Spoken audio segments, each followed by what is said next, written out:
Hello C final students, welcome back to Sarang से class. तो चलिए कंटिन्यू करते हैं इंडेक्स 109 फाइनेंशियल इंस्ट्रूमेंट्स। इससे लास्ट लेक्चर में हमने काफी इंपॉर्टेंट पॉइंट्स को डिस्कस किया था, जो कि मेरे फाइनेंशियल इंस्ट्रूमेंट्स का जो प्रैक्टिकल क्वेश्चन आपको एग्जाम में देखने को मिलेगा उसके लिए काफी इंपॉर्टेंट थे। वो हमने देखा था लास्ट लेक्चर में कि अगर मेरे को कोई एसेट कौन से में अमाउंटेड कॉस्ट मेथड या फिर fair value through other comprehensive income में क्लासिफाई हुई थी, तो उस एसेट का मेजरमेंट कौन से अमाउंट पे होगा, वो मेजरमेंट करने के लिए मेरे को कुछ इंपॉर्टेंट पॉइंट्स को कंसीडर करना रहता है। तो वो पॉइंट्स हमने डिस्कस किए थे, तो उसको जल्दी से आपको रिकॉल करवा देता हूं। इसमें हमने देखा था कि रेट्स हमारे मल्टीपल टाइप्स के होते हैं जो क्वेश्चन में दिए होते हैं। तो हर रेट का क्या यूज है, कहां पे यूज होता है, इसके अंदर बच्चों को काफी कंफ्यूजन रहती है कि सर कहां पे कौन सा रेट होगा। इसके लिए मैंने आपको एक छोटी सी समरी भी दे रखी है आपको अपने कंसेप्ट नोट्स में। तो मैं आपको यहाँ पे चार्ट के थ्रू ही रिवाइज करवाऊंगा, क्योंकि हमने चार्ट भी प्रिपेयर किए थे लास्ट लेक्चर के अंदर। तो यहाँ पे हमने देखे थे 3 रेट्स होते हैं। एक कूपन रेट होता है मेरा, जिसको मैं कॉन्ट्रेक्चुअल रेट भी बोल देता हूँ। एक मेरा मार्केट इंटरेस्ट रेट होता है, एक इफेक्टिव इंटरेस्ट रेट। इनका क्या क्या क्या कहते हैं, इस रेट को क्या कहते हैं, क्या होता है ये हम लास्ट लेक्चर में डिस्कस करके आ चुके हैं। अगर आपको नहीं पता है तो लास्ट लेक्चर देख लो, यहाँ पे मैं आपको जस्ट रिकॉल करवा रहा हूँ। अब ये कूपन रेट कहाँ पे यूज होता है? ये कूपन रेट जैसे कि आपको कैश फ्लोज मिलते हैं, एसेट आपके पास है, ठीक है, आपके एसेट के ऊपर आपने मतलब कि कहीं पे इन्वेस्ट किया होगा पैसा, मान लो डिबेंचर्स के अंदर इन्वेस्ट कर दिया, तो आपको कुछ इंटरेस्ट भी मिलेगा। तो मतलब कि आपको कैश इनफ्लोज वगैरह होगा, तो वो कौन सी रेट पे होगा, कौन सी रेट पे होगा, वो कैलकुलेशन होता है कूपन रेट के ऊपर, जो आपको क्वेश्चन में दिया होगा। जैसे कि 10% डिबेंचर्स, उसमें 10% क्या होगा, कूपन रेट, ठीक है। तो आपको वो कैलकुलेशन इनफ्लोज की कूपन रेट पे करनी होगी। और वहां पे अगर मान लो डिस्काउंट वगैरह पे इन्वेस्ट किया, मान लो डिस्काउंट पे चल रहा था वो डिबेंचर, मतलब कि कंपनी ने 100 रुपए का 1000 रुपए का डिबेंचर इशू किया था और साथ में वो 10% का डिस्काउंट दे रही थी, तो मेरे 900 रुपए ही इन्वेस्ट हुए थे। तो फिर आपको कूपन रेट कौन से रेट पे, कौन से अमाउंट पे अप्लाई करना है, क्या 1000 पे या 900 पे? ये फेस वैल्यू पे होता है, हमेशा फेस वैल्यू के ऊपर ही आप कैश इनफ्लोज निकालोगे। और मार्केट इंटरेस्ट रेट का कहां पे यूज होता है, इसका हमने देखा था मार्केट इंटरेस्ट रेट का। इसके लिए मैंने आपको एक चार्ट प्रिपेयर करवाया था कि अगर मेरे को फेयर वैल्यू निकालनी है, कौन सी फेयर वैल्यू, जिस पे कि जब मैंने एसेट एक्वायर की थी तो इनिशियली मैं अपनी बुक्स में किस अमाउंट पे रिकॉग्नाइज करूंगा, इनिशियल रिकॉग्निशन के लिए मेरे को फेयर वैल्यू चाहिए होती थी। अब फेयर वैल्यू के बाद भी मेरी कुछ कॉस्ट वगैरह के एडजस्टमेंट होते हैं, जैसे ट्रांजेक्शन कॉस्ट वगैरह की होती है, तो उसको आगे डिस्कस करूंगा जब EIR करवाऊंगा आपको। तो अभी इसके अंदर मैंने देखा था कि फेयर वैल्यू मेरे को निकालनी होती थी। फेयर वैल्यू के लिए मैंने देखा था कि वो जो ट्रांजेक्शन हुई है मेरी, जो हमारी ट्रांजैक्शन आपस में पार्टीज के बीच में हुई है, क्या वो मार्केट टर्म्स पे हुई है या ऑफ मार्केट टर्म्स पे, हमें सबसे पहले ये आइडेंटिफाई करना था क्वेश्चन के अंदर। अब एट मार्केट टर्म्स पे कैसे आइडेंटिफाई कर पाऊंगा? क्वेश्चन के अंदर आपको कुछ हिंट मिलेंगे, जैसे कि जो कॉन्ट्रेक्चुअल रेट है, मतलब कि कूपन रेट, वो इक्वल होगा आपके मार्केट इंटरेस्ट रेट के। मतलब कि आपको मार्केट इंटरेस्ट भी 10% दे रखा, कूपन या कॉन्ट्रेक्चुअल रेट भी आपको 10% दे रखा, तो आपको होगा कि हाँ ये ट्रांजेक्शन एट मार्केट टर्म्स पे हुई है। और अगर आपको मार्केट इंटरेस्ट रेट क्वेश्चन में दिया ही नहीं है, तो आप क्या समझोगे, क्या इज्यूम करोगे कि market interest rate is equal to जो आपका कॉन्ट्रेक्चुअल या कूपन रेट है उसके इक्वल ही है। तो उसमें भी क्या कहोगे कि आप इक्वल ही है, ऊपर वाली कंडीशन ही मीट होगी ना। अगर नहीं दिया हुआ तो हम यही इज्यूम कर रहे हैं कि हाँ ये दोनों इक्वल है, तो उस केस में भी क्या होगा, एट मार्केट टर्म्स पे होगी, ठीक है। बट इसके अंदर आपको एक इंपॉर्टेंट कंसिडरेशन देनी है इस पॉइंट के ऊपर कि अगर कूपन रेट नहीं दिया हुआ क्वेश्चन के अंदर, मतलब कि कूपन रेट नहीं दिया हुआ, मतलब कि आपको इंटरेस्ट की फॉर्म में कुछ भी कैश इनफ्लो नहीं होने वाला, जैसे 0 कूपन बॉन्ड्स होते हैं, तो उस केस में आपको क्या मानना है, क्या उसको कूपन रेट को भी is equal to market interest rate तो दिया होगा क्वेश्चन में ऐसे केस में, ठीक है, तो उसमें क्या आपको कूपन रेट को मार्केट रेट के इक्वल मानना होगा? नहीं, ये गलती नहीं करनी आपको, ये मैंने आपको इसीलिए यहाँ पे ग्रीन में राइट करवाया था। तो अब इसमें अगर मार्केट टर्म्स पे मेरे को पता लग गया कि सर मार्केट टर्म्स पे है, मेरा जो क्वेश्चन है, जो ट्रांजेक्शन हुई है वो मार्केट टर्म्स पे हुई है, तो इस केस में मैं किस अमाउंट को फेयर वैल्यू मानूंगा, मतलब किस अमाउंट के ऊपर अपनी बुक्स में रिकॉग्नाइज करूंगा? तो मैं कहता हूं कि सीधा आप जितनी कंसीडरेशन आपने पे की है उस एसेट के लिए, उस एसेट के लिए जितनी कंसीडरेशन पे की है उस पे ही आप रिकॉग्नाइज कर दो। उसको क्या कहते हैं हम? ट्रांजैक्शन प्राइस, ठीक है। जितनी कंसीडरेशन पे करके आपने वो एसेट जनरेट किया है या एक्वायर किया है, तो उसी अमाउंट के ऊपर आप रिकॉग्नाइज कर दो स्टार्टिंग में, उसको कहते हैं हम ट्रांजैक्शन प्राइस या कंसीडरेशन पेड, ठीक है। जैसे कि मैंने एग्जाम्पल भी दिया था आपको, यहाँ पे हमने एक डिबेंचर के अंदर इन्वेस्ट किया था, 10% डिबेंचर था, 10% का रेट था, मतलब कि 10% कूपन रेट था जैसे डिबेंचर का, और 1000 की फेस वैल्यू थी। उसके ऊपर डिस्काउंट दे रही थी कंपनी 10% का, मतलब कि 10% कम अमाउंट इन्वेस्ट करके मेरे को मिल रहा था। तो मैंने कितना इन्वेस्ट किया था इसके अंदर, कंसिडरेशन कितना पे किया था? 900, ये मैं माइनस 10% करके तो 900 किया था, ठीक है। तो 900 हो गया मेरा ट्रांजेक्शन प्राइस इस केस में, ट्रांजेक्शन प्राइस, क्योंकि ये एट मार्केट टर्म्स ही है। यहाँ पे मेरे को कूपन रेट दे रखा है, बट इसके अंदर मेरे को मार्केट इंटरेस्ट रेट नहीं दिया हुआ था, तो मैंने क्या एज्यूम किया था, यही एज्यूम किया था कि हाँ ये एट मार्केट टर्म्स ही रहेगा, मतलब market rate is equal to contractual rate. तो अब अगर मार्केट टर्म्स में होती है ट्रांजेक्शन मेरी, तो उसमें क्या क्वेश्चन में हिंट मिलेगा कि आपको कॉन्ट्रेक्चुअल रेट जो दिया होगा और मार्केट इंटरेस्ट रेट वो दोनों इक्वल नहीं होंगे, और इस तरीके के ऑफ मार्केट टर्म्स में ये दोनों रेट आपको क्वेश्चन में मिलेंगे और दोनों अलग अलग मिलेंगे, कोई 8% मिलेगा, कोई 10% मिलेगा, तो आप समझ जाओगे कि हाँ ये ऑफ मार्केट टर्म्स का क्वेश्चन है। तो इस केस में आपको इनिशियली किस अमाउंट पे रिकॉग्नाइज करनी होगी वो एसेट, क्या जितना आपने कंसीडरेशन पे किया उतनी पे ही रिकॉग्नाइज करोगे? नहीं, उतनी पे नहीं कर सकते, क्योंकि वो एसेट की वैल्यू आपकी कुछ और होगी और उसके साथ रिलेशन है, तो मे भी कुछ जो डिफरेंस वाला कंपोनेंट होगा वो कुछ और होगा, तो उसको डिफरेंस वाला आज करवाना मेरे को, वो डिफरेंस वाला नहीं करवाया था मैंने लास्ट लेक्चर में। इसमें इनिशियली रिकॉग्नाइज करूंगा प्रेजेंट वैल्यू पे, किसकी, फ्यूचर कैश फ्लोज कितने हुए हैं मेरे को, फ्यूचर इनफ्लोज वगैरह जो हो रहे हैं, फ्यूचर कैश इनफ्लोज वगैरह होंगे जो, उसको प्रेजेंट वैल्यू किस पे करूंगा, इस डिस्काउंट रेट पे करूंगा, कौन से पे, मार्केट इंटरेस्ट रेट पे, मार्केट इंटरेस्ट रेट पे, तो मार्केट इंटरेस्ट रेट का यूज यहां पे हुआ है आपका, फेयर वैल्यू अगर ऑफ मार्केट टर्म्स पे है, समझे।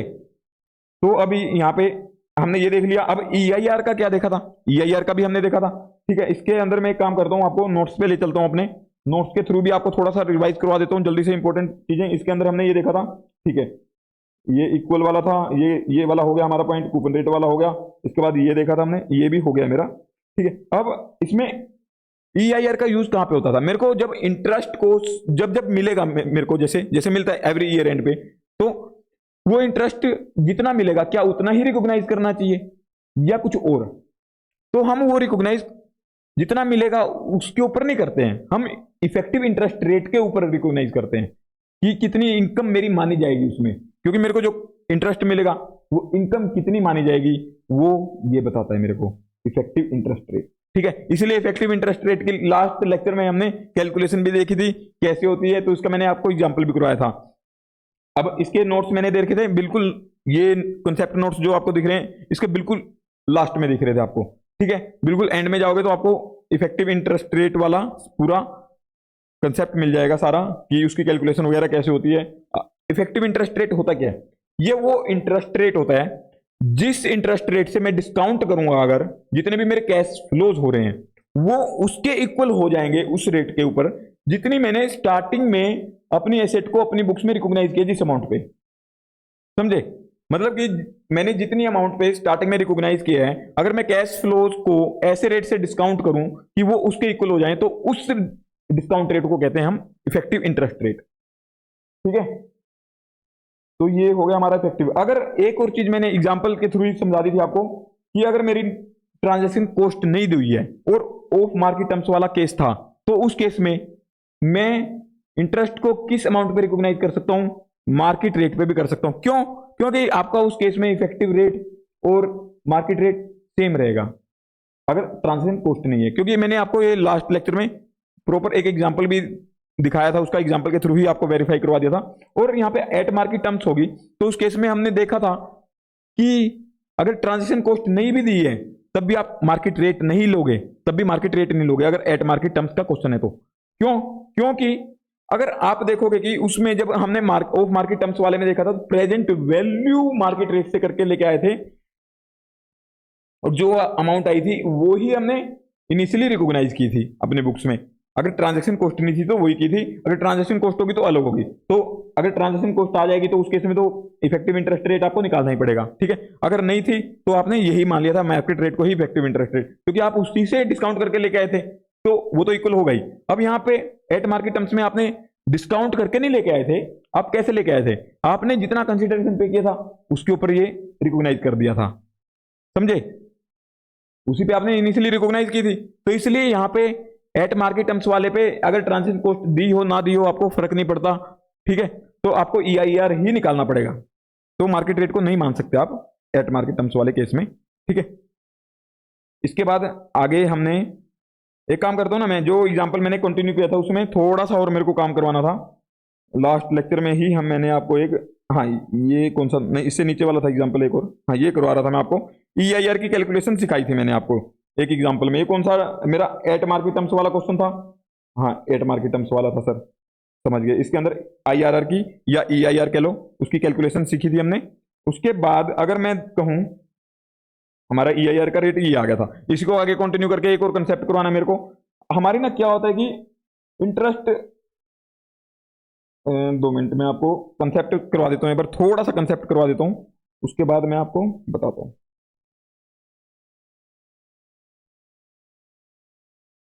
लास्ट पेज पे चला गया मैं। इसके अंदर हमें ना एक अमोर्टाइजेशन टेबल बनानी होती है अमोर्टाइजेशन मेथड के अंदर, ठीक है। अमोर्टाइजेशन टेबल क्यों बनाते हैं?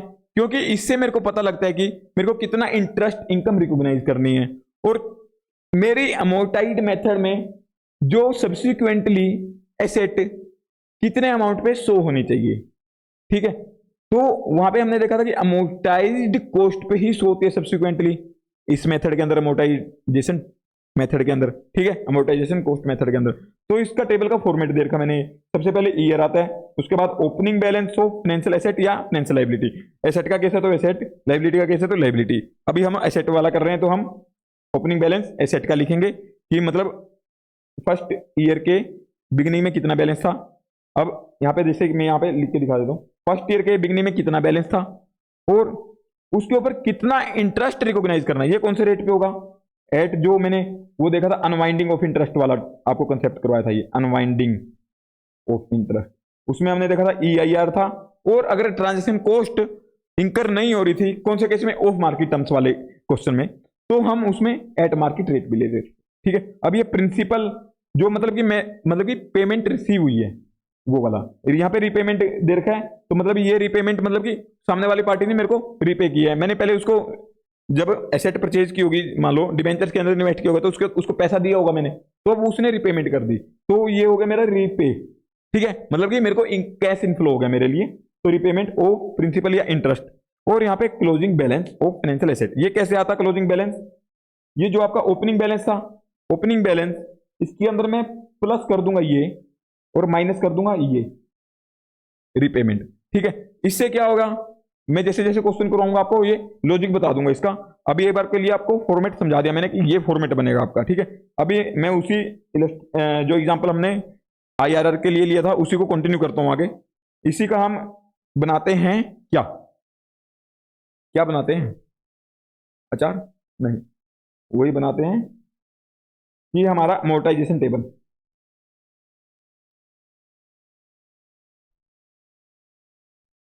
अमोर्टाइजेशन टेबल, ठीक है। इससे मेरे को दो चीजें लगेंगी पता कि कितने अमाउंट पे मेरी एसेट शो होनी चाहिए एवरी ईयर एंड पे, और कितना इंटरेस्ट रिकॉग्नाइज होना चाहिए, ठीक है, इनकम में। तो इसका दिखाता हूं मैं आपको। हमारा फॉर्मेट बना लेते हैं पहले। सबसे पहले आएगा ईयर, उसके बाद आएगा मेरा opening balance of financial asset, और इसके बाद आएगा मेरा इंटरेस्ट इनकम, कितनी इंटरेस्ट इनकम हुई है, और उसके बाद आएगा मेरा जो कैश इनफ्लोज, और उसके बाद closing balance, closing balance of financial asset, ठीक है। अभी ये फॉर्मेट बना लिया, इसके लिए मैं कुछ लाइंस वगैरह भी लग जाती है ना वहां पर।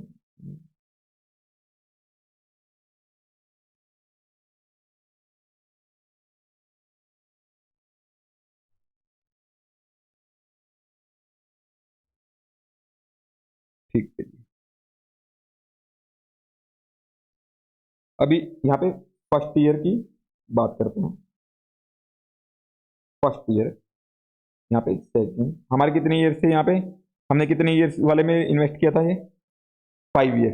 5 ईयर्स के बाद रिडम्पशन हुआ था, ठीक है। तो हम यहाँ पे 5 ईयर्स का बना लेते हैं टोटल, 1 2 3 4 5, 5 ईयर्स का हमने ये बना लिया है, ठीक है।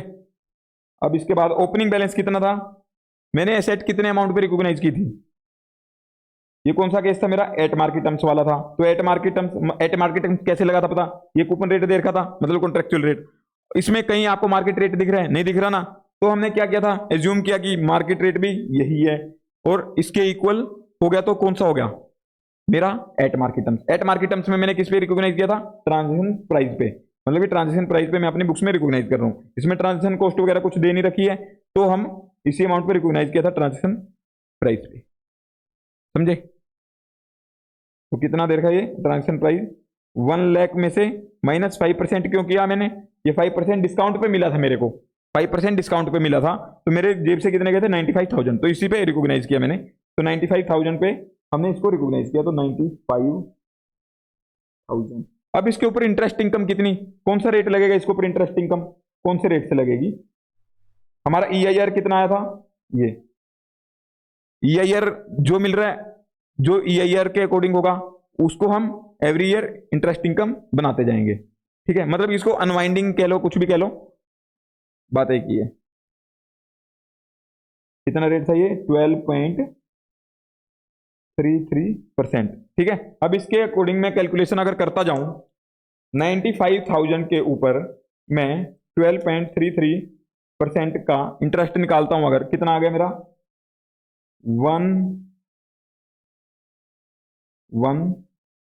11713, 2 मिनट साफ सा लिख देता हूँ 11713.5। ठीक है, इतना इंटरेस्ट आ गया और इतनी इनकम को रिकॉग्नाइज करूंगा मैं, एंट्री भी दिखाऊंगा इसकी क्या होगी। अभी कैश इनफ्लो कितना हुआ, मैंने बुक्स में इनकम तो इतनी दिखाऊंगा, इतनी इनकम दिखाऊंगा क्योंकि मैंने ये माना है कि डिवेंचर्स इतने अमाउंट के अंदर मैंने इतना इन्वेस्ट किया, इसके ऊपर मेरे को इंटरेस्ट कौन सा मिल रहा है EIR वाला, तो ये वाला इनकम हुई है मेरी इसके ऊपर। ठीक है, अब कैश इनफ्लो वाले का क्यों नहीं माना मैंने, उसका भी लॉजिक बताऊंगा मैं, एक बार ये आपको कंप्लीट करवा देता हूं कि मैंने ये स्पेशली इस रेट के ऊपर क्यों रिकॉग्नाइज कर रहा हूं इंटरेस्ट इनकम को, जबकि मेरे को कैश जितना आ रहा था उसको करना चाहिए था रिकॉग्नाइज। ठीक है, मैं वो आपको अच्छे से समझाऊंगा ये बार, टेंशन नहीं। अभी मेरे को पैसा कितना मिला 10,000,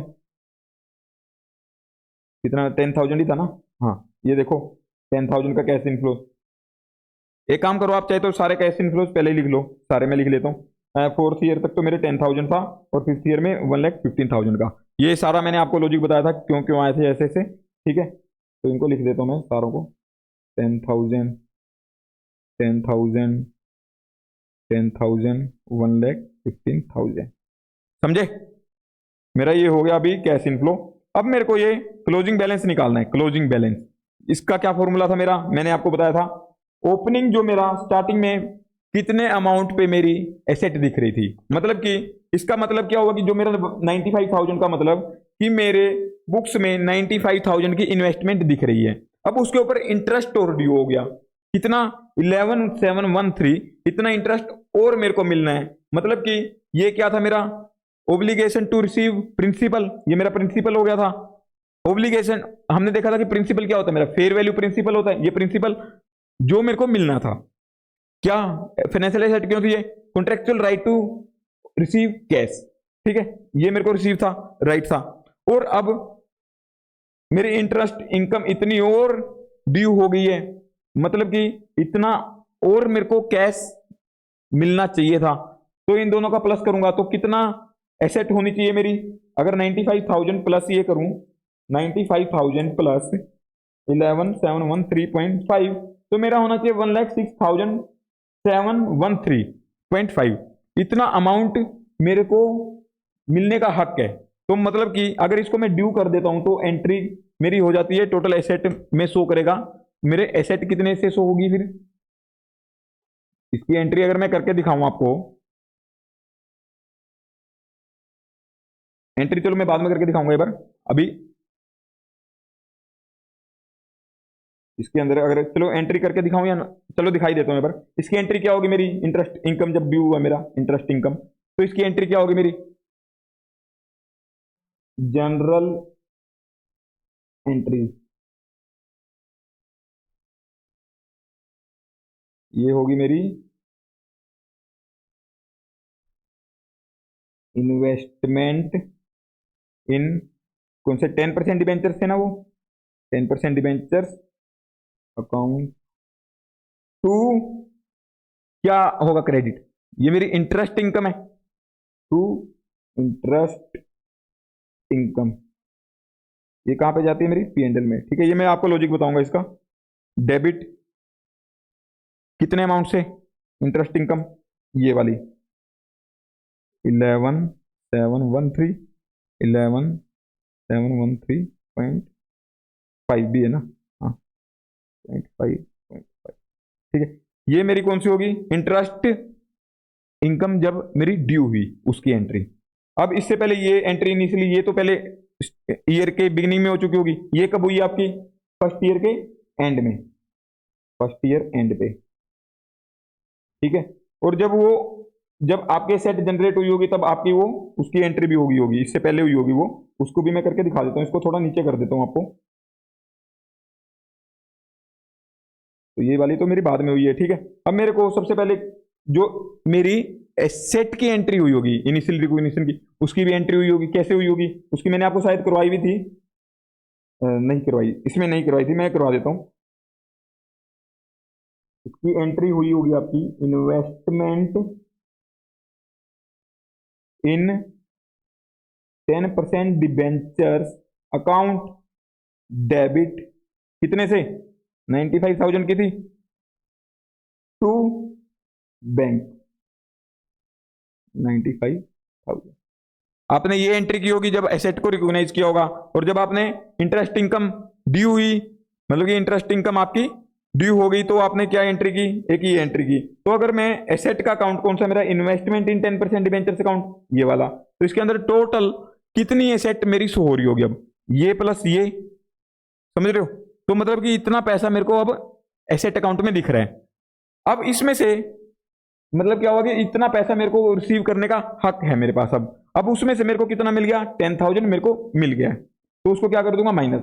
वैसे ये आपका इंटर में भी करके आए होंगे, आप बहुत क्वेश्चन करके आए होंगे, तो इसको मैं इतना टाइम देना नहीं चाहिए, बट दे दिया यहाँ पे ताकि कोई गलती ना करे, क्योंकि ये अमोर्टाइजेशन टेबल आपके लिए बहुत ज्यादा इंपॉर्टेंट रहेगी, क्योंकि क्वेश्चन भी इसी मेथड का आता है नॉर्मली।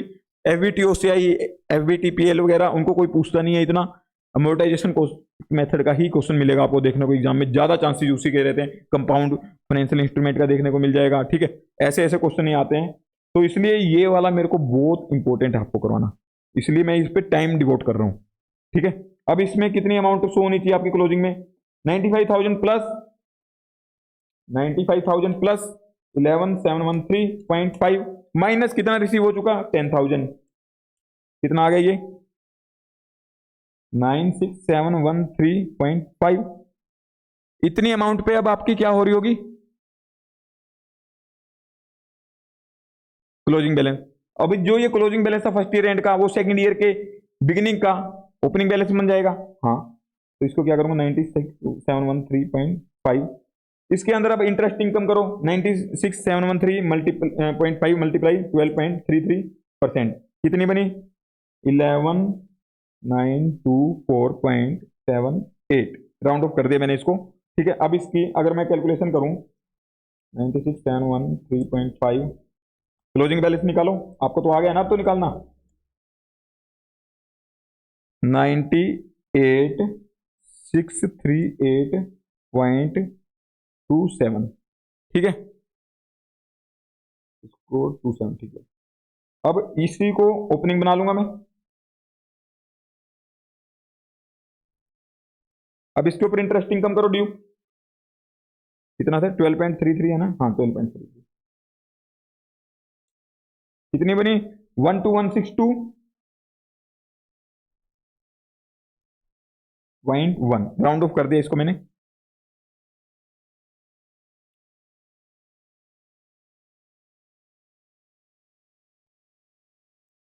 ये आ गया आपका 1,008,003, राउंड ऑफ करके 7 हो गया।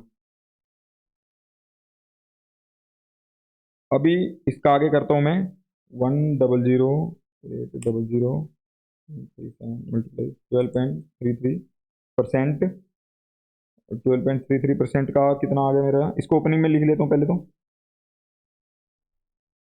अब इसको कितना आया इंटरेस्ट इनकम, 12,428.68, 8 की जगह इसको 9 कर दूं, राउंड ऑफ कर रहा हूं मैं, ठीक है। इसमें से अगर मैं एडजस्ट करूं, प्लस 1,008,003.37 माइनस 10,000, कितना आ गया, 103,229.1, ठीक है।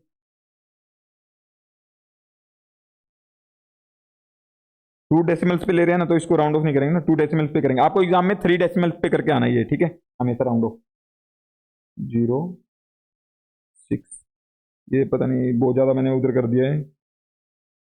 अब इसका ओपनिंग कितना हो गया, 103,229.06। इसके ऊपर इंटरेस्ट निकालो, कितना आ गया, 127, 12,728.14। इतना आपका इंटरेस्ट इनकम ड्यू हो गया।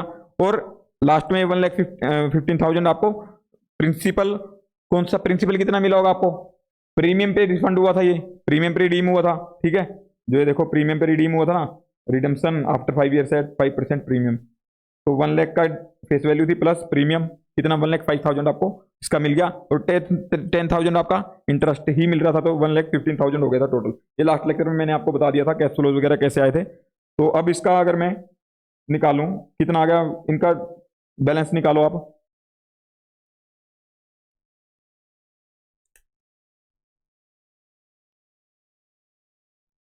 आपको ये ना कुछ इसमें डिफरेंस दिखा होगा यहाँ पे 957 का, ये 957 आ गया, बट आपको 957 नहीं दिखाना है यहाँ पे। आपको क्या करना होगा, ये अब हमारा डिफरेंस क्यों आया है, राउंड ऑफ की वजह से आया है, ठीक है। तो आपको क्या करना होगा, यहीं पे एडजस्टमेंट कर देनी होगी, और ताकि ये अवेलेबल है 0 हो जाए। एडजस्टमेंट कहाँ पे करोगे आप, कैश फ्लोज में तो कर नहीं पाओगे, क्योंकि कैश तो जितना मिला उतना ही। तो आप यहाँ पे इंटरेस्ट इनकम को बढ़ा देना, तो यहाँ पे आप क्या करोगे, बैलेंसिंग फिगर डाल दोगे और इसको 0 डाल दोगे लास्ट में, ठीक है। क्योंकि आपका अब उसके बाद तो कुछ पैसा लेने का हक नहीं रहा ना, आपके पास सारा आ चुका है, तो डिफरेंस यहाँ पे सारा एडजस्ट कर देना। तो यहाँ पे आप क्या, इसको इसको इतना शो ना करके डिफरेंस शो कर दोगे, कितने का,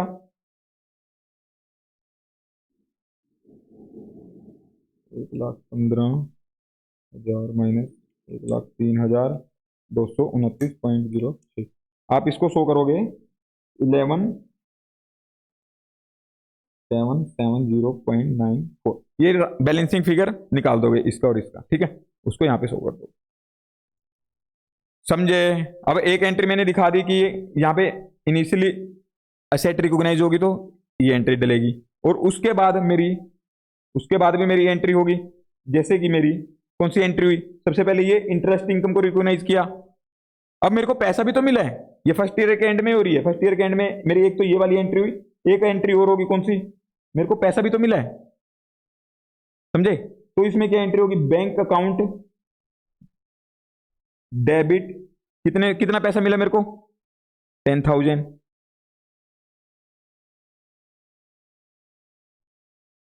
टू इन्वेस्टमेंट इन डिबेंचर्स, जो वो 10% डिबेंचर्स के नाम से लिखा था मैं, इन्वेस्टमेंट इन 10% डिबेंचर्स अकाउंट 10,000, ये इंपैक्ट आ गया मेरा, समझे। तो इसका ना आप एक नेट एंट्री भी डाल सकते हो, इन 2 एंट्री की जगह सिर्फ एक एंट्री भी कर सकते हो। कौन सी एंट्री, इसकी जगह आप और में, और मतलब इन दोनों एंट्री की जगह आप एक एंट्री कर सकते हो सिर्फ। क्या एंट्री होगी उसमें, आपको एक तो कैश मिला, कितना मिला, बैंक अकाउंट डेबिट, कितना अमाउंट से, 10,000 का मिला कैश, जी सर। और आपकी इनकम कितनी हुई, इनकम क्रेडिट होती है टू इंटरेस्ट इनकम P&L, कितनी हुई फर्स्ट ईयर के एंड में, 11,713.5, 11,713.5। अब इसमें डिफरेंस जो होगा उसकी साइड आप किसको क्रेडिट करोगे, क्रेडिट या डेबिट करोगे, जो आपकी इन्वेस्टमेंट थी, ठीक है, जो फाइनेंशियल एसेट है उसको आप डेबिट या क्रेडिट कर दोगे। यहाँ पे किस साइड कम है आपका बैलेंस, आपका बैलेंस इस साइड कम है, तो आप इधर कर दोगे एंट्री इन्वेस्टमेंट इन डिबेंचर 10% डिबेंचर अकाउंट, कितना डिफरेंस आ रहा है, 1,713.5। तो अल्टीमेटली आप देखोगे कि इस एंट्री की आप स्टार्टिंग में अगर रिकॉग्नाइज किया था आपने 95,000 पे इनिशियली रिकॉग्नाइज की थी आपने अपनी बुक्स में, क्या एसेट, ठीक है, 95,000 पे स्टार्टिंग में की थी। तो उसके बाद ये एंट्री अगर नेट करते हो तो आपका कितनी अमाउंट से इंक्रीज होगी, एसेट डेबिट होगी, तो मतलब इंक्रीज होगी 1,713.5 से। तो इसका कितने की शो होनी चाहिए आपकी बुक्स में, अब ये वाली एसेट कितने अमाउंट से शो होनी चाहिए, 95,000 प्लस 1,713.5, तो ये होनी चाहिए शो आपकी बुक्स में 196,713.5, क्योंकि आपका नेट जो और कैश लेने का हक बन गया है, आपके पास हक आ चुका है, इतने रुपीज और एक्स्ट्रा मांग सकते हो, क्योंकि आपने इतना इंटरेस्ट ड्यू किया, इतना उसमें से मिल गया, तो नेट आप इतना और एक्स्ट्रा मांग सकते हो, 95,000 प्लस ये हो जाएगा। तो आपके आप एसेट इतने पे शो होनी चाहिए आपकी बुक्स में, ठीक है। और अगर मैं ये कहूं कि ये तो मैंने आपको समझाने के लिए किया, तो ये आपको यहां से नहीं करना, यहां से सीधा डायरेक्ट यहां से उठाओगे आप, ठीक है। वो समझाने के लिए इसलिए किया मैंने कि आपको नेट इंपैक्ट भी समझ में आए कि नेट इंपैक्ट होता है जो इसका, वो ही तो इंक्रीज हुआ मेरा एसेट में, मतलब कि इतना हक बन गया मेरा कैश लेने का उससे। अब 96,713.5 ये अमाउंट शो कर दूंगा, समझे। अभी आपको एक मैंने लॉजिक कहा था कि वो और समझाऊंगा मैं, वो लॉजिक समझाना भी बहुत जरूरी है मेरे को। तो जैसे कि मैंने आपको पहले ही बोला था कि सर आपको ये अमोर्टाइजेशन टेबल आ गई समझ, आपको समझ में आ चुका है कि इस अमाउंट पे आपकी वो दिखनी चाहिए इंटरेस्ट इनकम, इस पे आपकी कैश इनफ्लो दिखना चाहिए, और ये एट द एंड आपका टोटल एसेट अकाउंट को हिट होगा। 95 पहले हो चुका था, इसका जो डिफरेंस था वो और हिट हो गया एक्स्ट्रा, तो ये बैलेंस आ गया आपका। इसमें चाहे आप ये दो एंट्री कर लो, मतलब कि फर्स्ट ईयर एंड पे दो, और या फिर एक यही कर लो। ऐसे ही आप सेकेंड ईयर एंड पे करोगे जो फर्स्ट ईयर एंड पे की थी, उसमें इंटरेस्ट ये कैश इनफ्लो ये वाला, इंटरेस्ट इनकम ये, कैश इनफ्लो ये, interest income cash inflow, interest income cash inflow, समझे। ऐसे ऐसे करके आप सारी कर दोगे तो ये एट द एंड खत्म हो जाएगा सारा इंपैक्ट। अब मैं आपको लॉजिक बताता हूं कि हमने EIR से क्यों किया, कूपन रेट से क्यों नहीं किया। CCFC टेस्ट किया था, CCFC टेस्ट को मैंने आपको समझाया था, तो उसके अंदर मैंने देखा था मेरे दो कंपोनेंट आते थे, एक इंटरेस्ट और एक प्रिंसिपल, जिसको भी मेरे को मिलना होता था। इंटरेस्ट कौन सा होता था, इंटरेस्ट ऑन आउटस्टैंडिंग अमाउंट, जो भी आपका आउटस्टैंडिंग था सिर्फ उसके ऊपर ही कैलकुलेट होता था आउटस्टैंडिंग अमाउंट, या फिर प्रिंसिपल जो भी, ठीक है। आउटस्टैंडिंग जो होगा प्रिंसिपल उसके ऊपर ही आपका ये कैलकुलेट होगा, बिल्कुल सर। तो अब मेरे को ये बताओ कि अगर मैं इसके ऊपर कर भी देता 10% को ही मान लेता कि उतना ही इनकम रिकॉग्नाइज करता, तो आपको कितना इन्वेस्ट किया था आपने, 95,000, ठीक है। 95,000 आपका उससे लेने का हक बनता था उसी टाइम पे, अगर ले लेते जीरो पीरियड पे। तो आपने कहा कि चलो इंटरेस्ट इनकम हम 10% से ईयर एंड पे रिकॉग्नाइज करेंगे, तो कितना हो गया इसका 10%, 9500। तो यहाँ पे आप 9500 से इसमें ऐड करते, यहाँ पे 9500 से ऐड करते, ठीक है। तो ऐसे करते, इससे नेक्स्ट ईयर में कितने से करते, यहाँ पे 10,000 आपको रिसीव भी हो चुका था, तो ये भी कम हो जाता, समझ रहे हो, ये कम हो जाता। तो आपका ये वाला अमाउंट हमेशा इससे कम ही इंटरेस्ट इनकम को ड्यू कर पाता। जब ये इससे कम होता ड्यू, तो एट द एंड आप देखते कि जो ये क्लोजिंग बैलेंस है इसमें नेगेटिव आ जाता, एक टाइम पे नेगेटिव आ जाता, एक टाइम पे नेगेटिव आ जाता, ठीक है। और 10,000 तो आप डाल नहीं सकते थे, क्यों, क्योंकि 10,000 अगर इसका प्रिंसिपल जो मेरा आउटस्टैंडिंग है अभी, इसके ऊपर होना चाहिए था इंटरेस्ट की कैलकुलेशन, तो जो रेट है, बट ये तो 10,000 इसलिए नहीं किया हमने क्योंकि उसके ऊपर आउटस्टैंडिंग के ऊपर होना चाहिए, इसलिए मैंने 10,000 तो किया नहीं, इसलिए मैंने एक सेपरेट रेट निकाला ये वाला, ना तो मैं 10% के ऊपर करूंगा ना 10,000 पे करूंगा, इसलिए मैंने इफेक्टिव इंटरेस्ट रेट निकाला, समझे। क्योंकि यहां पे फिर मेरा अदरवाइज ये नेगेटिव में चला जाता, ठीक है, नेगेटिव में चला जाता। क्या शो करता है कि मतलब उससे ज्यादा पैसा रिसीव हो चुका मेरे को, तो अब मेरे को देना पड़ेगा, जबकि ऐसा नहीं है, वो गलत है, क्योंकि मेरे को ड्यू मैंने कम से किया, ड्यू हम सही रेट से हो मेरा बुक्स में, जितना मेरा आउटस्टैंडिंग है उसके ऊपर होना चाहिए ड्यू, तो उसके अकॉर्डिंग मैंने किया। ये जो कॉन्ट्रेक्चुअल कैश फ्लो थे ये मिलने थे मेरे को, इसके बाद मेरा कोई देनदारी नहीं बन रही थी मेरे को, ये जितने मेरे को उसमें कॉन्ट्रैक्ट में लिखे थे उतने ही मिले हैं, तो फिर मेरी देनदारी कैसे बनती, तो इसलिए ये देनदारी ना बने, बाद में ये नेगेटिव ना आए, इसलिए हमने ये एक अलग से रेट निकाला था, और इस रेट को ऊपर हमने अपनी इंटरेस्ट इनकम को रिकॉग्नाइज करते गए, समझे। अब आई होप आपको ये लॉजिक क्लियर हो गया होगा। अब इसके आगे मेरे को और क्या करवाना है, आपको एक काम करता हूं, कंसेप्ट पे लेके चलता हूं। आप ये अमोर्टाइजेशन टेबल समझ चुके हो, ये अमोर्टाइजेशन टेबल आपको क्वेश्चंस में बनानी होगी, ठीक है। वो क्वेश्चन आपको ये लगा लो, उसके अंदर मोस्टली सारी चीज कंपोनेंट्स कवर हो ही चुके थे, तो एक काम करता हूँ मैं, आपको ये वाला तो करवा दिया था अभी। ये देखो एक बार, फेयर वैल्यू का ये फेयर वैल्यू इनिशियली किस पे अमाउंट मेजर होगी। अगर मार्केट टर्म्स पे था तो ट्रांजेक्शन प्राइस मेरा वो था जो कंसिडरेशन पे हुई थी, उस पर रिकॉग्नाइज हुई थी फेयर वैल्यू।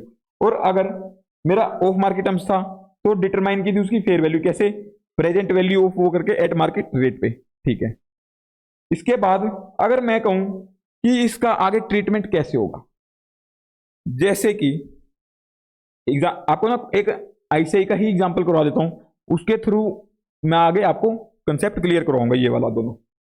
ठीक है, अब मैं कहता हूं कि in case of financial instruments at off market terms due to special relation.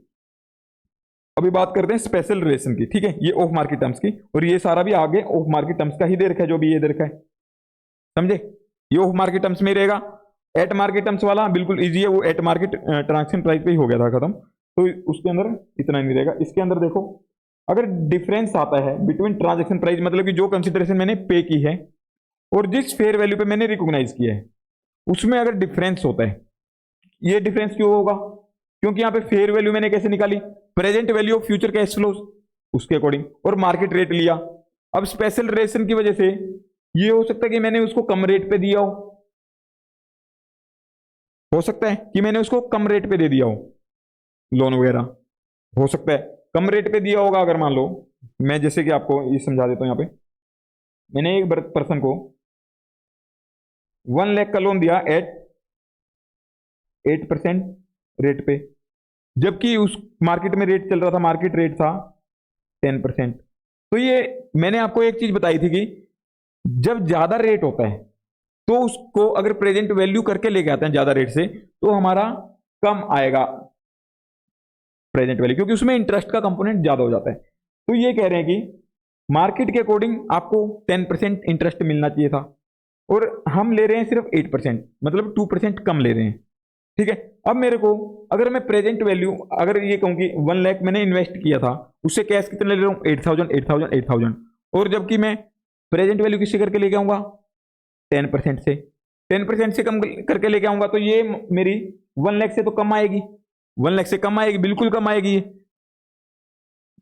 1 lakh से कम बनेगी ये प्रेजेंट वैल्यू उस पर करके लाऊंगा, क्योंकि ये ऑफ मार्केट टर्म्स वाला हो गया मेरा क्वेश्चन, ऑफ मार्केट टर्म्स, क्योंकि कॉन्ट्रेक्चुअल रेट और मार्केट रेट दोनों अनइक्वल है। तो ये मेरा ऑफ मार्केट टर्म का हो गया। उसमें क्या करता हूँ, फेयर वैल्यू कैसे निकालता हूँ, प्रेजेंट वैल्यू करता हूँ सारे कैश फ्लोज की।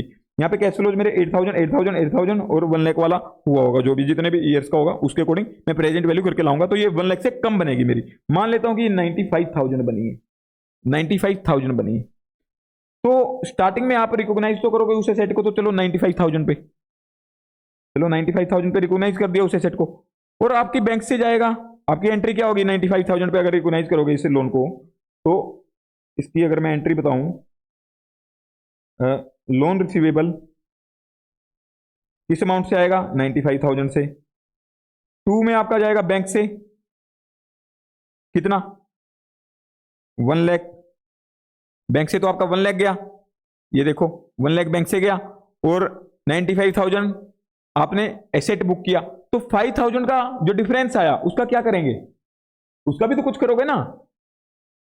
तो वो ही ये बता रखा है आगे इसमें कि ये जो आपका इसके बाद कि जो डिफरेंस होगा तो उसका क्या ट्रीटमेंट होगा, ये डिफरेंस के लिए जो 5,000 का डिफरेंस आया उसका क्या ट्रीटमेंट होगा। ये अलग अलग केसेस में दे रखा है कि ऑफ मार्केट टर्म्स में तो ये डिफरेंस आएगा ही, आपको दिखेगा ही, क्योंकि ऑफ मार्केट टर्म तभी बनता है जब आपका मार्केट रेट और वो इक्वल ना हो। और प्रेजेंट वैल्यू आप फेयर वैल्यू निकालते हो इनिशियली, जो रिस्क पे रिकॉग्नाइज करते हो प्रेजेंट वैल्यू करते हो मार्केट रेट पे, ठीक है, तो ये डिफरेंस आएगा हर बार। तो इसका क्या ट्रीटमेंट होगा वो अब हमारे लिए मेन मुद्दे की बात है, समझे। तो हमें वो देखना है कि अब कौन सी अमाउंट पे उसका क्या ट्रीटमेंट होगा, उस अमाउंट का क्या ट्रीटमेंट होगा डिफरेंस का। तो अगर मैं कहता हूं कि मेरा in case of financial instrument at off market terms due to special relation, मतलब ये मेरा और जो पार्टी के साथ मैं ट्रांजेक्शन कर रहा हूं उसके और मेरे बीच में एक स्पेशल रिलेशन है, स्पेशल रिलेशन है, जैसे कि मेरा एम्प्लॉयर एम्प्लॉय का रिलेशन हो सकता है, मे बी लेसर लेसी का हो सकता है, मे बी पेरेंट सब्सिडरी का हो सकता है, कुछ भी हो सकता है, ठीक है।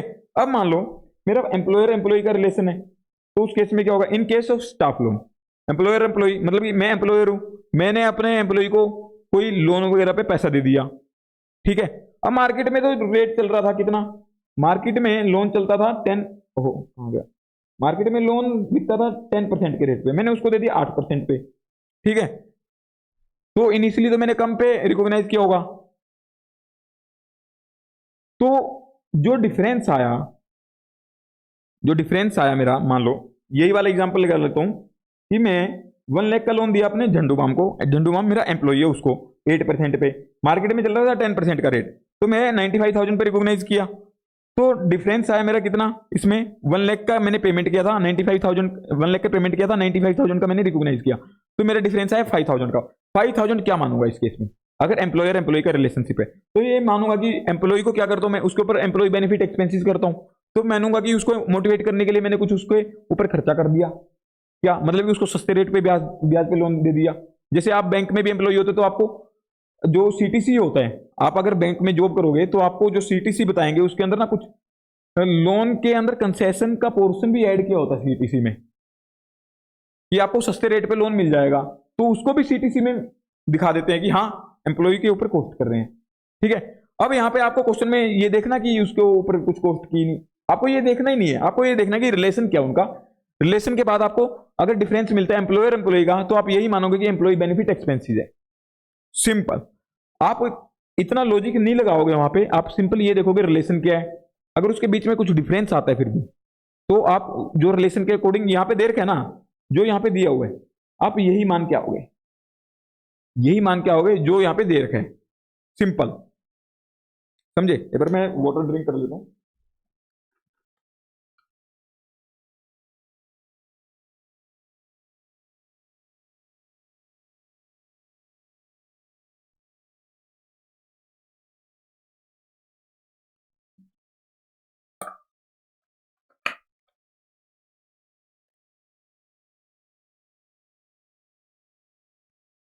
अब जो आप वहां पे एम्प्लॉयर ने एम्प्लॉय को कुछ लोन दिया, ठीक है, ओह मार्केट टर्म्स पे, मतलब स्पेशल रिलेशन था, तो जो डिफरेंस आएगा उसको मैं यही मानूंगा कि एम्प्लॉय के ऊपर खर्चा किया उसने, ठीक है। तो इसको क्या मानूंगा मैं, प्रीपेड एम्प्लॉय बेनिफिट एक्सपेंसेस मान लूंगा इसको, जो मेरा 5,000 आया था, प्रीपेड एम्प्लॉय बेनिफिट एक्सपेंसेस, समझे। तो इसका ट्रीटमेंट कैसे होगा, इसका जो हम इंडेक्स करेंगे एम्प्लॉय बेनिफिट एक्सपेंसेस वाला इंडेक्स 19, तो वो जो ट्रीटमेंट बताता है वो करेंगे, तो यहाँ पे मैंने लिख भी दिया है, इसको रिटर्न ऑफ कर देंगे over the life of loan, जैसे मान लो 5 ईयर्स तक का लोन दिया मैंने, तो 5 ईयर्स में इसको राइट ऑफ कर देंगे, समझे।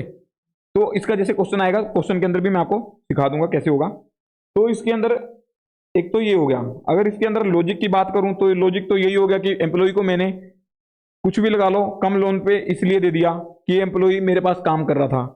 नॉर्मली आपको बताता हूं, जैसे कि मान लो मेरे पास भी कोई एम्प्लॉय काम कर रहा है, वो सस्ते रेट पे मेरे से मांगता है लोन, कहता साहब मैं इतना पैसा नहीं दे पाऊंगा यार, सैलरी कम है, तो मेरे को ये रहेगा कि इस एम्प्लॉय की ना वैसे वर्थ ज्यादा की है, तो इसको कम रेट पे दे दूं तो कोई दिक्कत नहीं है।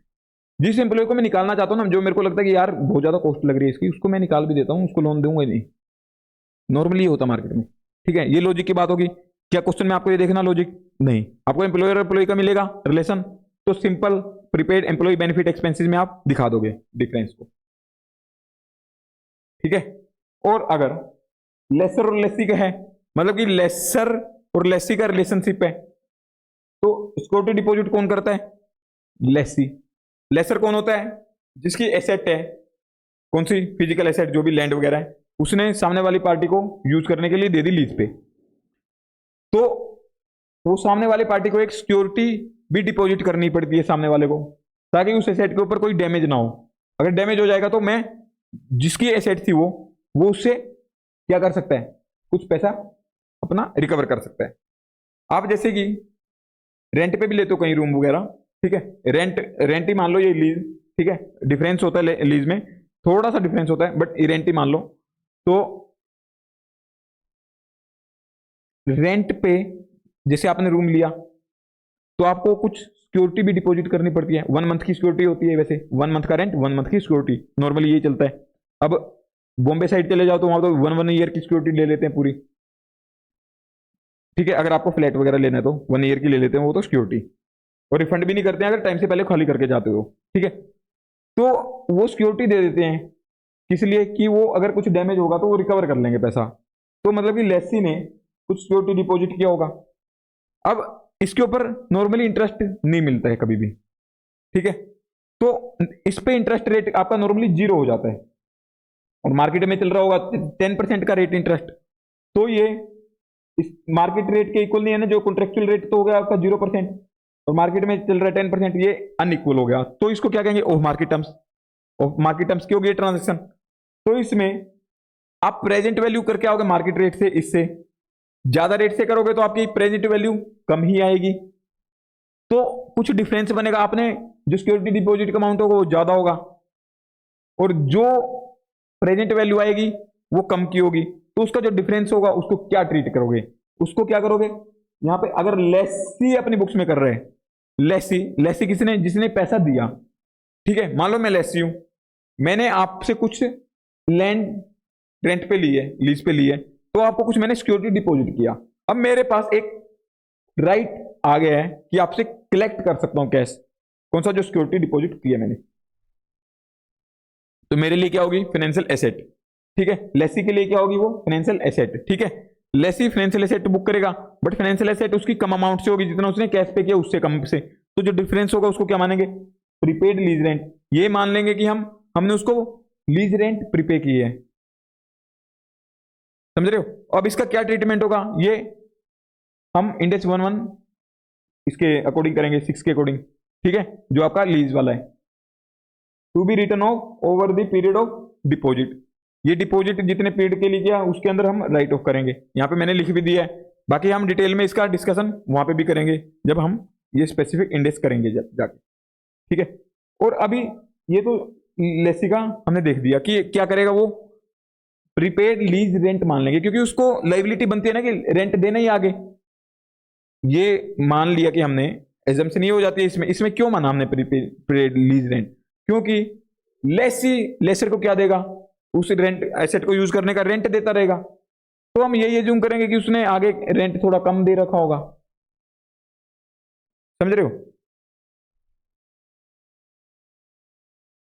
कई बार आप देखते हो कि हम कहते हैं कि सिक्योरिटी डिपॉजिट नहीं देंगे, तो वो सामने वाला देने से मना ही कर देता है रेंट पे। तो ये लॉजिक ना, सही बताऊं, इस केस में ना लॉजिक इतने काम नहीं करेंगे, क्योंकि आपको एग्जाम में लॉजिक लगाओगे तो क्या पता गलत कर दो क्वेश्चन। आपको डायरेक्ट लेसर लेसी रिलेशनशिप दिखेगा, तो आप क्या करोगे, अगर लेसी के केस में तो प्रीपेड लीज रेंट मान लोगे जो डिफरेंस आएगा, और लेसर की बुक्स में देखोगे तो एडवांस लोन इनकम मान लोगे उसको।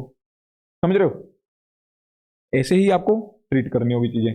और पेरेंट और सब्सिडरी होगा अगर रिलेशनशिप, तो loan given by parent to subsidiary, अगर लोन देती है पेरेंट सब्सिडरी को, तो इसके क्वेश्चन से भी करवाऊंगा मैं आपको। क्वेश्चन से नेक्स्ट लेक्चर में कवर करूंगा, इसमें ये कंसेप्ट कंप्लीट करवा देता हूं आपको जल्दी से। अब पेरेंट और सब्सिडरी का रिलेशनशिप है, मान लो तो लोन दिया पेरेंट ने सब्सिडरी को, मान लो कम रेट पे दिया होगा। ठीक है, ऑफ मार्केट टर्म्स तभी बना है। ठीक है, अब पेरेंट की बुक्स में क्या दिखाएगा, पेरेंट क्या करता नॉर्मली उसकी बुक्स में। एक्चुअली ना हम यहाँ पे आपको इजीनेस के लिए बताऊं, जब हमने देखा था एम्प्लॉयर एम्प्लॉय का रिलेशनशिप है। ठीक है, एम्प्लॉयर की बुक्स में हम क्या दिखा रहे हैं, ये एम्प्लॉयर की बुक्स में दिखेगा। ठीक है, एसेट। ठीक है, एम्प्लॉयर अपनी बुक्स में क्या दिखाएगा कि अगर उसने लोन पे कुछ पैसा दिया, इनिशियली उसने कम पे रिकॉग्नाइज कर लिया, तो नॉर्मली वो क्या देता है एम्प्लॉयर को, एम्प्लॉय बेनिफिट एक्सपेंसेस देता है। नॉर्मली एम्प्लॉय बेनिफिट एक्सपेंसेस देता है अगर लोन नहीं होगा, तो वो मान लेंगे। अब लेसर और लेसी के केस में हमने ये लेसी की बुक्स देखी, तो लेसी नॉर्मली लेसर को क्या देता है, रेंट। तो हमने डिफरेंस को क्या मान लिया, ये मान लिया कि रेंट ही दिया होगा उसने। समझ रहे हो। अब ये पेरेंट और सब्सिडरी के केस में पेरेंट क्या करती है, नॉर्मली सब्सिडरी के अंदर इन्वेस्ट करती है पैसा। अगर मेरा फेयर वैल्यू कम आया है डिफरेंस, तो क्या मान लूंगा कि उसने इन्वेस्ट कर दिया होगा भाई। ठीक है, तो इन्वेस्टमेंट मान लूंगा इस केस में। अगर सब्सिडरी की बुक्स में देखूंगा, तो सब्सिडरी को अगर पैसा मिला है सब्सिडरी की बुक्स में, प्रेजेंट वैल्यू करूंगा तो कम क्या आएगी, तो उसको मिल ज्यादा गया, बुक्स में लायबिलिटी कम की शो हो रही है, ठीक है, तो डिफरेंस को क्या मानूंगा? इसके लिए तो लायबिलिटी होगी ना, इसको तो देनदारी बन रही है, लायबिलिटी उसकी कम से शो हुई, तो डिफरेंस क्या मानूंगा कि उसने मेरे अंदर इन्वेस्ट कर दिया, मतलब कैपिटल कंट्रीब्यूशन मिल गया मेरे को, किससे? पेरेंट से। तो ये capital contribution received from parent, difference को दिखा देंगे हम, ठीक है। नॉर्मली आपको पेरेंट से कैपिटल कंट्रीब्यूशन मिलता है और पेरेंट सब्सिडरी में इन्वेस्ट अपने बुक्स में शो करेगी पेरेंट, तो उसको इन्वेस्टमेंट के तरीके से शो करती है, और जब उसको इन्वेस्टमेंट मिलती है सब्सिडरी को, तो सब्सिडरी शो करती है कि उससे कैपिटल लगाई है, उसमें कैपिटल दिखाते हैं उसमें, ठीक है, जैसे इक्विटी वगैरह दिखाते हैं वैसा। अब loan given by subsidiary to parent, subsidiary normally क्या करती है? अपने पेरेंट को डिविडेंड पे करती है, और पेरेंट क्या करती है? डिविडेंड उससे रिसीव करती है, ठीक है। पेरेंट दो काम करती है, चाहे तो उसके अंदर इन्वेस्ट करेगी, चाहे उससे डिविडेंड लेगी, ठीक है। अगर उससे लेनदारी बन रही है ज्यादा, जैसे इस केस में था, लोन पेरेंट ने दिया था, पेरेंट ने ज्यादा दे दिया पैसा, लोन से भी ज्यादा, जितने की हमने इनिशियली रिकॉग्नाइज किया अपनी बुक्स में कि हमारे इतना लोन दिया है, उससे भी ज्यादा दे दिया, तो मतलब कि मानूंगा कि बाकी इन्वेस्ट किया होगा मैंने उसकी इक्विटी में, ठीक है।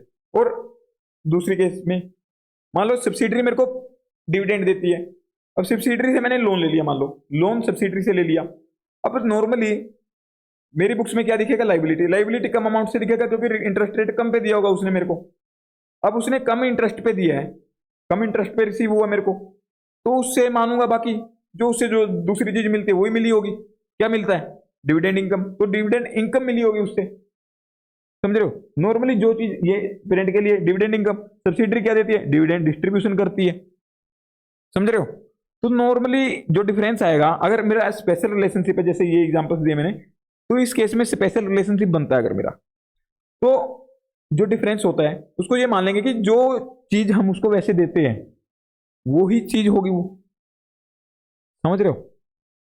इसमें ये वाला लॉजिक आपके बेनिफिशियल रहेगा, जो पहले लॉजिक दे रहा था वो इतने बेनिफिशियल नहीं थे, इसलिए मैंने कहा था कि उन लॉजिक्स को आप एग्जाम में देखने जाओगे ना, वैसे ये जो बाद में बताया ना, ये ट्रिक होती है, इसको ट्रिक कहते हैं, इसको लॉजिक नहीं कहते।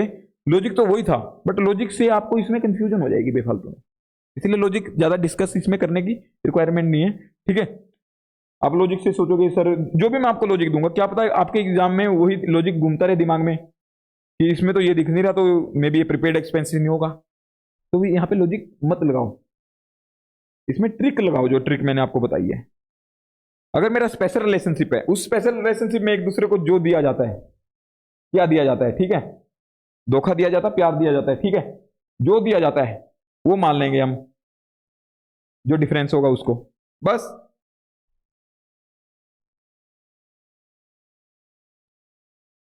इसके ना मैं पहले क्वेश्चन करवाऊंगा आपको, उसके बाद वो वाला चार्ट करवाऊंगा ऊपर वाला, ठीक है। इसके पहले क्वेश्चन सोल्व करवाऊंगा आपको, बट क्वेश्चन हम कब करेंगे कवर? नेक्स्ट लेक्चर में कवर करेंगे, तो मिलते हैं नेक्स्ट लेक्चर में आपको।